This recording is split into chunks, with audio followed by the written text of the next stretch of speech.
Well, it's been almost a year since students had to adapt to learning during a pandemic. But are kids as resilient as we think? WANE 15's Brianne Boswell spoke with school counselors to get answers. She's in Studio 15 now with what she found out. Teachers have been hailed as academic superheroes throughout the pandemic, but school counselors have also adapted to ensure the health and safety of each and every one of their students.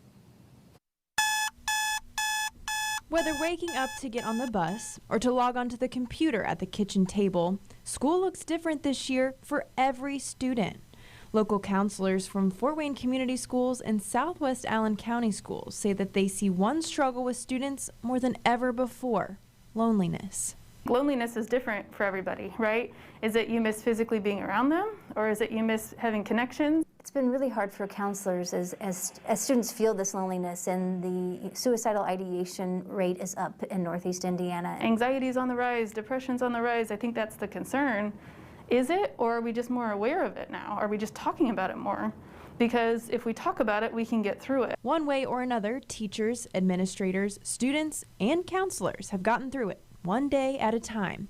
Counselors are impressed with how kids have overcome the changes this year has brought their way. Kids are very resilient. Now, does it take a little longer sometimes? Absolutely.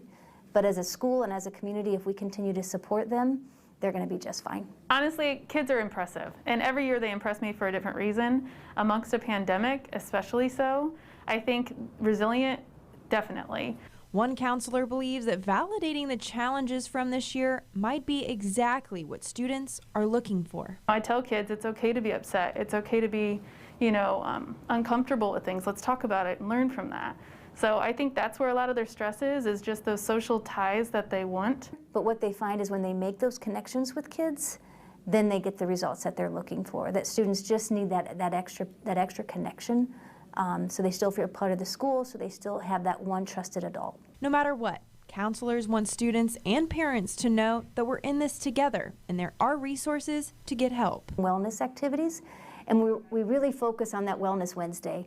And we tell the kids we're focused on your well-being. And so we're going to do some of these activities. We're going to do breathing strategies with you. We're going to have you set goals and talk about what does a really good, strong goal look like, and then what are your supports to make sure you get that goal. We don't like the situation of a pandemic. Nobody wants to be afraid for their health. But I feel like we are honestly doing everything we can to keep trudging on. Education is just one of those components. Healthcare, of course, is another. What do we do to get through this? And that's where we're at. So we're not going to surrender to it. We're going to keep fighting. And I think the most important way of doing that is through relationships. We have to reach in, if they're too afraid to reach out. Fort Wayne Community Schools have partnered with the Bowen Center to offer free counseling sessions for students who are in need at this time. In Studio 15, Brianne Boswell, WANE 15 News.